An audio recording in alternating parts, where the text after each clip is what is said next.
이번 예배 참석하신 여러분 모두에게 하나님의 큰 은혜가 있기를 간절히 축원합니다. 한번 옆 사람과 인사 먼저 나누겠습니다. 사랑합니다. 축복합니다. 사랑합니다.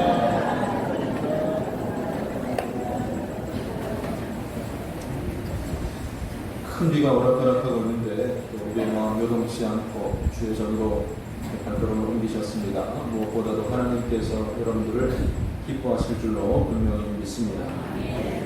모세의 후계자 여호수아는 용기 있게 또 믿음으로 가나안 땅에 이제 백성들을 이끌고 들어가게 됩니다.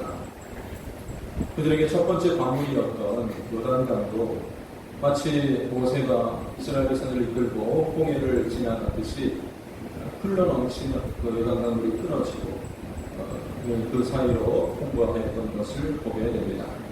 또 가나안 땅의 첫 번째 성이었던 견고한 성 여리고를 점령할 때에도 사실 군사 전문가가 아닌 상식을 가진 보통 사람이라도 참 비난받을 만한 그런 전술을 사용하게 되는데 어떤 지도자가 적들 앞에 군인들과 민간인들의 수를 다 노출하게 되겠습니까? 노출할 수가 있겠습니까? 그냥 매일매일마다 여리고성을 빙빙 돌면서 마치 우리는 이 정도 규모입니다. 우리의 전력은 이 정도입니다. 라는 것을 다 보여주게 되는데 그것도 무려 일주일 동안 동일한 행동을 하게 됩니다. 그러나 하나님께서는 그 여리고성을 무너뜨려 주시고 첫 번째 전투에서 사람의 능력이 아닌 군대의 능력이 아닌 하나님의 능력으로 그 모든 것을 점령하였던 것을 보게 됩니다. 두 번째 성 아이성을 올라가게 될 때는 한번 쓰라린 패배를 맛보게 되는데 작은 성 조그만하다고 해서 약하고 적은 수로 올라갔던 것도 문제였겠지만 결정적으로 여리고성을 점령할 때 아간이 이 범죄한 일로 인하여서 하나님께서는 전쟁을 패하도록 하셨던 것입니다. 한 사람의 범죄였지만 하나님의 명령에 순종하지 않는 것이 얼마나 치명적인 또 온 민족에게 영향을 줄 수 있다는 것을 보여준 대표적인 사건이었죠. 아간을 잡아서 죄에 대한 책임을 지게 한 후에 모든 것을 다 정리한 후에는 하나님께서 승리케 하셨는데 3만의 군대로 올라가서 아이성도 점령을 하게 됩니다. 한 번의 완전한 승리, 또 한 번의 이 절반의 승리를 하게 되었던 것입니다. 앞으로도 무수히 많은 가나안 땅을 이렇게 이 성들을 점령해 나가야 되겠지만은 이제 이 여세를 몰아서 계속해서 이길 수 있다는 그런 자신감, 어떤 그런 능력, 이 분위기를 이렇게 유지하면서 나아가게 될 터인데 도리어 여호수아는 참 이해하기 힘든 이상한 행동을 명령을 하게 됩니다. 가나안 모든 사람들이 지켜보는 가운데 이스라엘 백성들을 세겜이라는 장소로 한 곳으로 이동하게 하는 것이었죠. 이 세겜은 두 번째 점령지 이 아이성으로부터 북쪽으로 약 한 37km 떨어져 있는 곳인데 생소한 곳은 아닙니다. 세겜은 바로 이스라엘 조상들과 관련이 많았던 그런 곳이기도 합니다. 창세기 보면 그들의 조상 아브라함이 하란을 떠나서 가나안 땅에 입성하게 되었을 때에 처음으로 머물렀던 곳이 세겜이었습니다. 하나님께서는 이곳에서 아브라함과 그의 후손들에게 가나안을 주시겠다고 약속을 하셨고 아브라함은 세겜에서 처음으로 하나님께 제단을 쌓고 이렇게 번제를 드리기도 하였습니다. 나중에 야곱은 거부가 되어서 삼촌 라반의 집에서 돌아올 때에 이곳 세겜의 땅을 돈을 주고 산 적도 있습니다. 요셉은 자기가 자기 후손들이 애굽 땅에서 나가게 될 때에 내가 죽고 유고를 들고 나가라고 이렇게 요청했던 그 요셉의 뼈를 이스라엘 후손들은 이 세겜에다가 묻기도 합니다. 이렇게 여호수아가 세겜으로 향하였던 것은 조상들의 흔적을 찾기 위함이 아니라 이곳을 중심으로 남쪽과 북쪽에 마주한 두 산이 있었기 때문이었는데 세겜의 북쪽으로는 에발산이라는 곳이 있었습니다. 그리고 남쪽으로는 금심산이라는 두 산이 이렇게 멀지 않은 자리에 이 자리를 잡고 있었습니다. 에발산은 해발 940m가 넘는 그런 높은 산이었지만 이상하게도 나무 한 그루 없는 그런 민둥산이었고 그리심산은 그렇게 높진 않았지만 숲풀이 이렇게 뜯어져 있는 그런 산이었습니다. 이제 이곳으로 모든 백성들을 이동시키고 이곳에다 집결하도록 하였던 것입니다. 물론 그들의 이동 경로를 가나안 사람들은 다 주시하고 있었을 것입니다. 이스라엘 백성들은 여리고성 때처럼 또다시 가나안 사람들에게 완전히 그들의 모습을 다 노출시키고 말았던 것입니다. 여호수아가 이렇게 위험을 감수하고서 가나안 땅 정복 전쟁을 노연 멈추고 이 세계로 향하게 된 것은 다름 아닌 모세의 명령을 따르기 위함이었고 또 앞서서 생각하면 하나님의 명령에 순종하기 위함이었습니다. 모세는 일찍이 가나안 땅에 들어올 수 없다는 것을 알고 미리 여호수아와 백성들에게 이곳을 찾으라고 명령을 한 적이 있습니다. 모세는 이곳에서 하나님께서 베푸실 복과 저주를 선포하라고 하였습니다. 이 두 산의 구체적인 행동을 명령하였는데 각각 6지파씩 올라가도록 하였습니다. 숲풀이 무성한 그리심산에서는 축복을 선포하기 위해 6지파가 올라가도록 하였는데 그 6지파는 시므온, 레위, 유다, 이사갈, 요셉, 베냐민 지파가 오르도록 하였고 민둥산 에발산에서는 저주를 선포하기 위해서 역시 6지파가 올라가야 되는데 르우벤, 갓, 아셀, 스불론, 갓, 납달리 지파가 오르도록 하였습니다. 무슨 기준으로 이렇게 여섯 이렇게 나누었을까? 학자들이 연구하는 가운데 이 복을 외치기 위해서 올랐던 그리심산에 올랐던 6은 이들은 야곱의 이 정실, 그러니까 레위와 레아와 라헬의 소생들이구나라는 것을 발견하였고 또 저주를 외치기 위해 에발산에 올랐던 6은 레아와 라헬의 공종이었던 비라와 실바, 그러니까 구실의 소생이라는 것을 이렇게 찾게 되었습니다. 그런데 왜 이 레아의 아들이었던 루벤은 왜 이 에발산에 올라가게 되었나? 그 거기에 대해서는 이 루벤은 아비의 침소를 더럽힌 바 되었기 때문에 예외적으로 저주를 선포하는 에발산에 오르게 되었다. 이렇게 결론을 짓고 만족을 하기도 하였지만 그러나 사실 이 모든 것들이 사실 그렇지 않을까 하는 추측에 불과할 뿐이고 어떤 기준으로 나뉘게 되었는지는 알 수가 없습니다. 복을 선포한다고 해서 다 복받는 것도 아니고 저주를 선포한다고 해서 다 저주받은 사람은 아니기 때문입니다. 그저 각자 역할을 감당하게 되었던 것뿐이었을 것입니다. 양쪽 산에 사람들이 오릅니다. 그리고 그 가운데는 레위 자손들이 소개하였습니다. 레위 사람들이 하나님의 율법을 외치게 될 때에 복과 저주에 관한 율법이 나올 때마다 사람들은 아멘 이렇게 화답을 하도록 하였던 것입니다. 설교를 준비하면서 그 소리가 과연 얼마나 컸을까 한번 상상을 해보게 됩니다. 여러분 한번 이 시간 제가 한번 할렐루야 할 때 아멘으로 한번 대답해 보시기 바랍니다. 할렐루야. 아멘. 빗소리보다 더 크게 한번 아멘 해봅시다. 할렐루야. 아멘.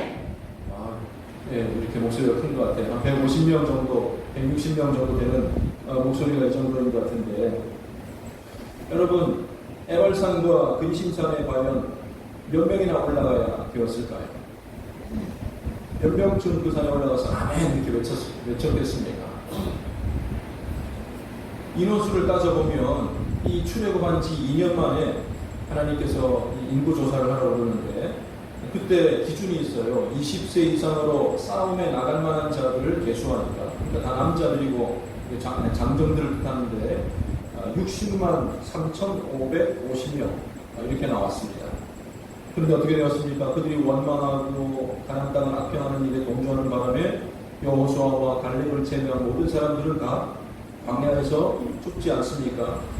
그런데 그 광야 생활이 다 지나가고 40년이 다 지나간 후에 가나안 땅에 들어가기 전에 또다시 인구조사를 하게 되는데 그때 통계를 보니까 역시 같은 기준으로 보면 60만 1,730명으로 개수가 되어졌습니다.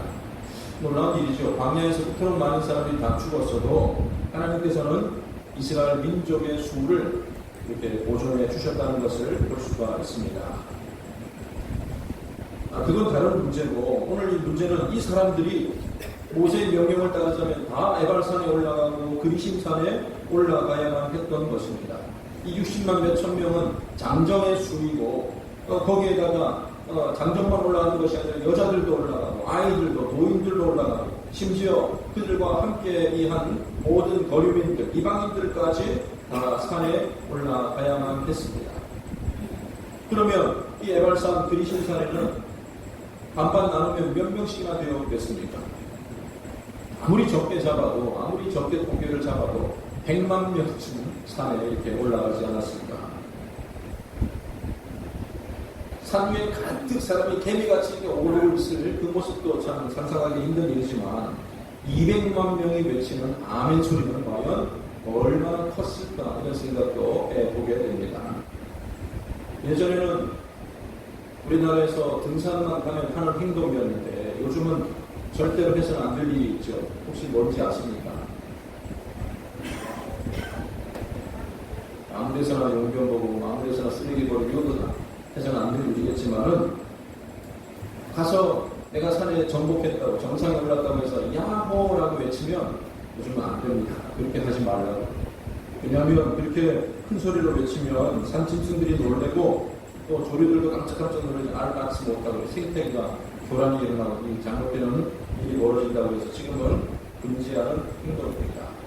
그런데도 보면 꼭 한두 명쯤은 올라가서 야호라고 외치면 그래야 스트레스가 풀리는지 그런 분들이 꼭 있는 것 같아요. 심지어 교회 다니는 분들은 내가 교회 다니는 거 티내느라고 야호 하지도 않고 뭐라 그럽니까? 경험도 있나? 할렐루야! 뭐 이렇게 외치기도 하고 어떻게 하는데 제발 공중도덕을 좀 잘 지키시고 사회적으로 합의하고 그렇게 피해를 주는 일에 대해서는 조금 참아주고 절제하는 면도 우리에게 필요하지 않나 생각되어집니다. 여러분 200만 명이나 되는 이스라엘 백성들이 아멘 이렇게 외치게 되었을 때에 여러분 그 산에 있던 무슨 산짐승들은 물질치고 가나안 땅 온 사람들이 다 그 소리를 들었을 것입니다. 가나안 사람들은 과연 그 소리를 어떻게 이해하였겠습니까? 아, 저 사람들이 미쳤나 보다. 자기들이 저기 모여있다는 다 티네. 우리 가서 공격할까? 뭐 이런 신호로 삼을 수도 있을 것이고 아니면 야 자신 만만한가 보다. 저렇게 떠들어대는 거 보니까 그냥 뭐 승리의 함성으로 저들이 외치고 있지 않나. 뭐 이런 여러 가지 상상을 할 수 있었을 것입니다.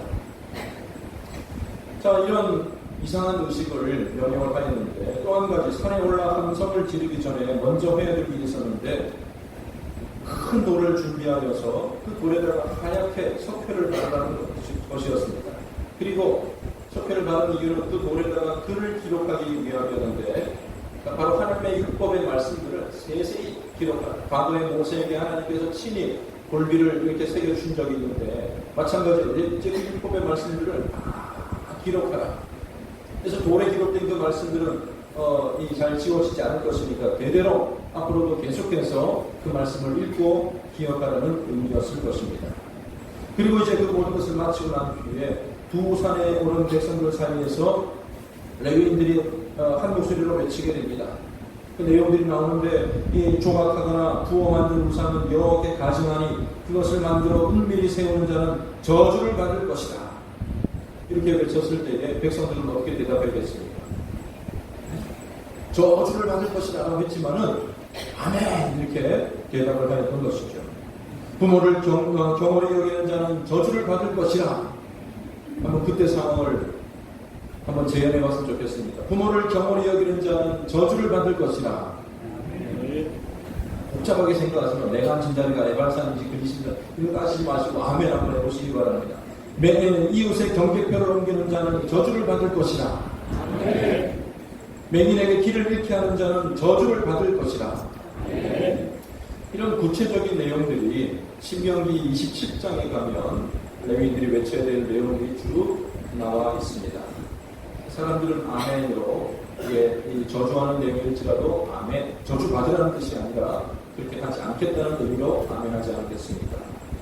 그리고 이어서 신명기 28장으로 가면 이렇게 하나님의 말씀을 듣고 순종하는 자와 또 불순종하는 자에게 임할 복과 저주의 구체적인 내용이 따라서 나오고 있습니다. 신명기 28장 2절 이하에 보면 내가 내 하나님 여호와의 말씀을 청종하면 이 모든 복이 내게 임하며 내게 이르리니 성읍에서도 복을 받고 들에서도 복을 받을 것이며 내 몸의 자녀와 내 토지의 소산과 내 짐승의 새끼와 소와 양의 새끼가 복을 받을 것이며 내 광주리와 떡반죽 그릇이 복을 받을 것이며 내가 들어와도 복을 받고 또 어떻게 해요? 잘 알고 계십니다. 익숙하게 잘 알고 계시는 말씀입니다. 들어와도 복을 받고 나가도 복을 받을 것입니다. 세월이가 6가지 정도 되는데 이어서 또 이 6가지 약속들도 나옵니다. 전쟁에서도 이기게 될 것이며 하는 모든 일에 복을 받을 것이며 하늘의 봉헌을 열어줄 것이며 손으로 하는 모든 일에 복을 주시겠다는 그런 약속을 해주십니다. 이와 같은 복이 여러분 가운데 임하시기를 주님의 이름으로 간절히 축원합니다. 그런데 신명기 28장 1절부터 14절까지 이 14절에 걸쳐서 복에 관한 약속을 해주신 반면에 신명기 28장은 꽤 긴데요. 나머지 15절부터 68절까지 마지막 절까지 무려 복에 관한 약속보다 4배나 더 많은 분량으로 저주에 관한 말씀을 하고 계십니다. 하나님의 말씀을 이렇게 잘 순종하는 자에게는 복이 임하게 될 것이지만 그 말씀에 순종하지 않는 자에게는 아까 말한 그 복을 완전히 뒤바꾼 거예요. 성읍에서도 저주를 받고 들에서도 저주를 받고 광주리와 떡반죽 그릇이 저주를 받고 들어와도 저주를 받고 나가도 저주를 받을 것이다. 무려 53절에 걸친 저주의 항목들을 신명기 28장 20절을 한 구절에 요약을 해놓았는데 다 이렇게 열거할 수는 없고 28장 20절 말씀 보면 여호와께서 저주와 혼란과 책망을 내리사 망하며 속히 파멸하게 하신다. 불순종하는 자에게는 이와 같은 저주가 임하게 될 것이라는 말씀을 주셨습니다. 여러분, 하는 것마다 되지 않고 집에서도 그냥 안 되고 밖에서도 저주를 받는다면 참 어떤 기분이겠습니까? 살만 안 나지 않겠습니까? 이렇게 분량적으로 볼 때에 복에 관한 약속보다 저주를 더 많이 기록해 놓은 것은 저주받을 확률이 높다는 것이 아니라 불순종에 대해서 이스라엘 백성 너희들 불순종할 확률이 많으니까 더 큰 경각심을 가지고 그렇게 하지 말라는 의미로 이렇게 길게 분량을 할애한 것입니다. 이와 같은 규례를 모세가 명령하였는데 이 일을 실제로 실행한 사람이 바로 여호수아였습니다. 여리고성을 점령하고 아이성을 점령한 후에 모든 백성들로 세겜에 모이도록 하였습니다. 그리고 에발산에다가 제단을 쌓고 번제물과 화목제물로 하나님께 드리게 됩니다. 큰 돌을 준비하여 석회를 바르고 거기에다가 율법을 기록하게 하였습니다. 실제로 산에 오르도록 6집밭씩 나누니까 너무 사람이 많아서 그랬는지 산에도 물론 올랐겠지만 여호수아서에 보면 그리심산과 에발산 앞에 서도록 그 산 앞에 서도록 그렇게 명령을 하였습니다. 그리고 축복과 저주하는 율법의 모든 말씀들을 레위인들로 하여금 낭독하게 하였을 때에 모세가 명령한 대로 백성들은 아멘, 아멘 이렇게 소리를 지르며 응답하였던 것입니다. 그 아멘의 소리는 세겜 땅을 넘어서 온 가나안 지경에 쩌렁쩌렁 울렸을 것이고 그들의 아멘의 소리는 하나님께서 다 들으신 줄로 분명히 믿습니다. 아멘 했으면 그렇게 살아야죠. 그런데 이토록 다짐하고 맹세했건만 나중에 가나안 땅을 다 정복하고 뒤에 백성들은 아쉽게도 불순종의 길을 걸어가게 됩니다.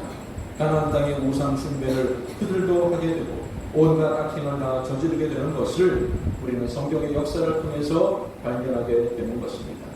그토록 주의를 시켰고 그토록 다짐을 시켰지만 참으로 우려하던 비극이 벌어지고 마는 것입니다.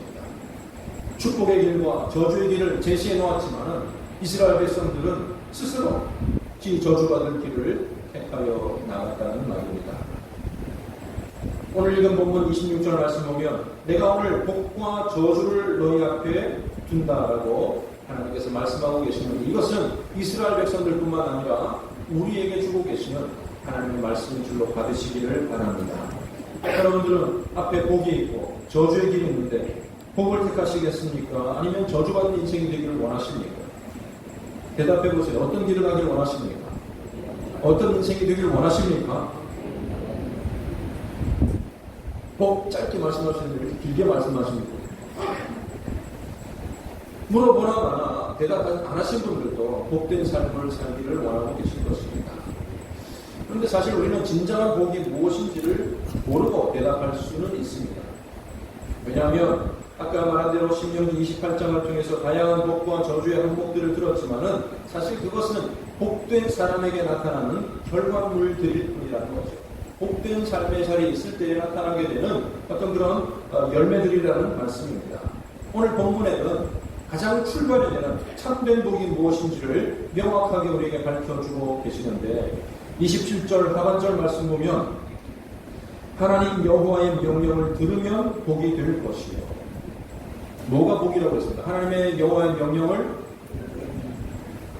여기 듣는다는 말은 들으면이라는 말은 듣고 지킨다는 의미도 있겠지만 하나님의 말씀에 귀를 기울이고 하나님의 말씀과 함께하고 하나님의 말씀을 듣는 자리에 있으면 그것이 이미 복이라는 의미라고 볼 수가 있습니다. 여기 잘 볼 것은 하나님 여호와의 명령을 잘 지키면 앞으로 복을 받을 것이다 라고 말한 것이 아니라 하나님 여호와의 명령을 들을 수 있는 존재가 되었는 것, 하나님 여호와의 명령을 듣는 것 자체가 이미 우리에게 복이라는 사실을 인정하시기를 바랍니다. 반대로 다른 신들을 따르는 것 자체가 이미 저주입니다. 왜냐하면 다른 신을 섬기고 우상을 섬기고 귀신 찾아 저주를 내리고 막 그냥 사람을 그냥 배가 망신하게 이런 것이 아니라 그런 것 이전에 복의 근원이신 하나님을 떠나고 다른 곳에 가 있다는 것 자체가 우리에게 이미 저주라는 것이죠. 결론적으로 말씀을 드리면 하나님과 함께하는 삶이 복된 일이며 하나님과 함께하지 않는 삶이 저주라는 것을 우리는 잘 알아야 할 것입니다. 여러분 복된 삶을 살아가길 원하십니까?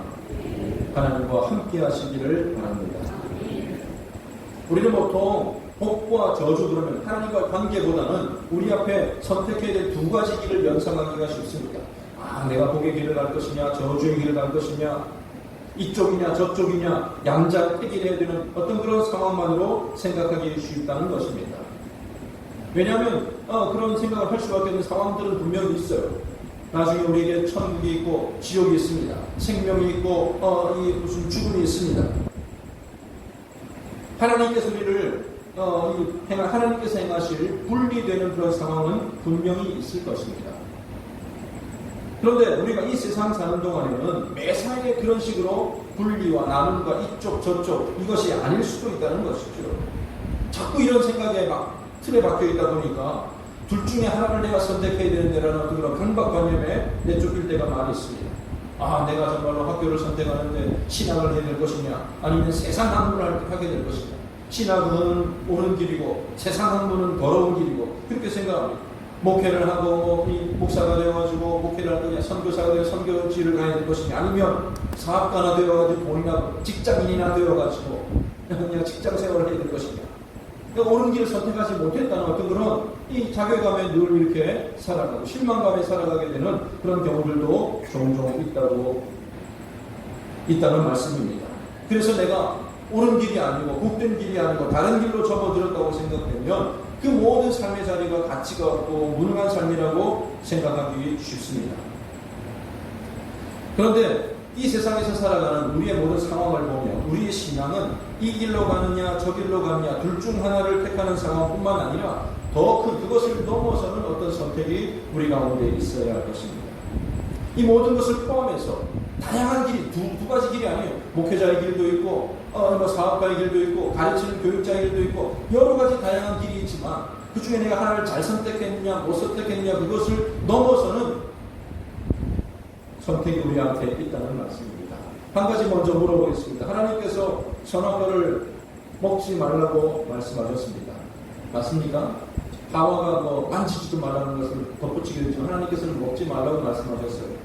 그렇다면 먹어서는 안 될 과일이라면 사랑의 하나님께서 그 과일 나무를 숨겨두시든지 아니면 애초에 그거 잘라서 그냥 버리든지 하실 일이지 왜 보이는 장소에 그것을 두셨습니까? 있게 하셨습니까? 아담과 하와는 임의로 먹을 수 있는 나무 열매들, 수많은 그 나무 열매들을 통해서 하나님께 감사하며 살아갈 수가 있었습니다. 또한 임의로 먹을 수 없는 그 한 가지 나무 열매를 통하여서 하나님과의 약속을 기억하고 베풀어 주신 다른 은혜들을 기억해야만 했던 것이죠. 이게 있음으로 통해서 이미 죄 지은 건 아니에요. 그것을 통해서 하나님을 기억하고 약속을 기억하고 은혜를 기억할 수 있는 좋은 매개가 될 수가 있었다는 것입니다. 선악과 역할이 바로 그겁니다. 하나님과 함께하고 하나님과 순종한다면 그것이 존재하고 있다 할지라도 아무런 문제가 될 수가 없는 것이죠. 그러나 그들이 불순종하기로 하나님을 떠나기로 마음먹기 시작한 순간부터 그 나무가 문제가 되었다는 말입니다. 여러분들이 예수를 믿기 시작한 순간부터 그래 나는 세상과 단절하고 예수만을 믿어야 되겠다라고 하면서 그냥 예수 안 믿는 사람과는 뭐 거래도 하지 않고 예수 안 믿는 뭐 이렇게 이 마태는 가지도 않고 오로지 대원교회 성도들 중에 뭐 이렇게 같이 교제하고 거래하고 먹고 살고 교제하고 그렇게 하나님은 우리를 부르지 않으셨다는 것이죠. 그럴 수가 없습니다. 우리는 여전히 세상 가운데 살아가고 있고 세상의 악한 일들과 접해 있습니다. 여러 가지 다양한 직업 생활을 하고 있습니다. 그럼에도 불구하고 복된 삶을 살아갈 수 있는 방법은 내가 이 길이냐 저 길이냐 잘못 선택했냐 말했냐 그것이 아니라 그 어떤 길을 가고 있다 할지라도 하나님과 동행한 하나님과 함께하는 삶이 된다면 그것이 바로 우리에게 복이라는 사실을 믿으시기를 바랍니다. 아 그래? 그러면 아무렇게나 물론 아니죠. 뭐 범죄하고 악행을 저지르고 그런 것이 아니라면 이 길 저 길이 아니라 하나님과 함께하고 하나님의 명령을 항상 듣고 사모하는 우리에게 그것이 바로 복이고 복된 자리라는 것을 꼭 기억하시기를 바랍니다. 운전을 하며 핸들을 잡고 있다거나 누구를 가르치고 있다거나 장사를 한다거나 그 모든 자리에서 하나님과 함께하는 것이 바로 복된 자리라는 것입니다. 그러니까 복과 저주라는 것은 눈앞에 내가 이 길 가느냐 저 길 가느냐 그것이 아니라 하나님과 함께 하느냐 마느냐로 나누어진다는 것이지 직장이나 직업, 삶의 환경에 따라서 달라지는 것은 아니라는 것. 오늘 그것을 우리가 마음속으로 생각해야 할 것입니다. 그래서 크리스찬 직장인들은 직장에서 학생들은 학교에서 우리는 복된 삶을 충분히 살아갈 수가 있습니다. 사업장이나 가정에서도 우리는 복된 삶을 살아갈 수가 있다는 말입니다. 항상 하나님의 말씀에 귀를 기울이고 그 명령을 사모하고 들으면 그 자리가 바로 복의 자리라는 말씀입니다. 우리의 관심이 하나님께 있고 과연 내가 무엇으로 하나님을 기쁘시게 할까 고민하고 연구하는 사람은 바로 복된 사람입니다. 하나님이 주시는 위로를 경험하고 문제들을 하나님께 기도하고 아뢰는 사람이 바로 복된 사람이라는 말씀입니다. 그 사람의 떡반죽 그릇을 하나님께서 책임져 주시고 그 사람이 들고 나가는 것과 함께 해주시겠다는 약속의 말씀이라는 것입니다. 그런데 하나님의 말씀에 귀를 기울이지 않습니다. 더 이상 하나님의 관심이 없습니다. 다른 신들을 따르는 사람이 됩니다. 그러면 어떻게 되겠습니까? 다른 신들은 인간에게 참된 독이 될 수가 없습니다. 그런데도 집요하게 다른 신들에게 매달려 있느라 하나님의 말씀은 듣지를 않습니다. 하나님이 주시는 모든 복에서 벗어난 사람이다 보니 그 사람은 저주받은 인생이 되고 마는 것입니다. 여러분들 가운데 혹시 다른 신을 섬기는 사람이 있습니까? 혹시나 예수 믿고 구원 못 받으면 어떻게 할까 하면서 촉파에 되는 절에도 한번 가보고 뭐 그렇게 하는 분들은 없나요? 솔직한 대답해보세요. 어려운 일 당할까 운전하다가 사고 나지 않을까 싶으면 지갑 속에 그냥 보험처럼 부적이나 꾸깃꾸깃 집어넣어서 다니는 사람 손 들어보세요. 아마 그런 분들은 없을 것입니다. 난 하나님을 믿는 하나님의 백성인데 다른 신은 절대로 어림없어 라고 생각할지 모르겠어요. 그러나 그 다른 신은 의외의 대상, 우리가 생각지도 못한 다른 신을 섬길 수 있다. 그 가능성을 우리가 살펴보아야 할 것입니다. 여러분, 하나님보다 돈을 더 사랑합니다.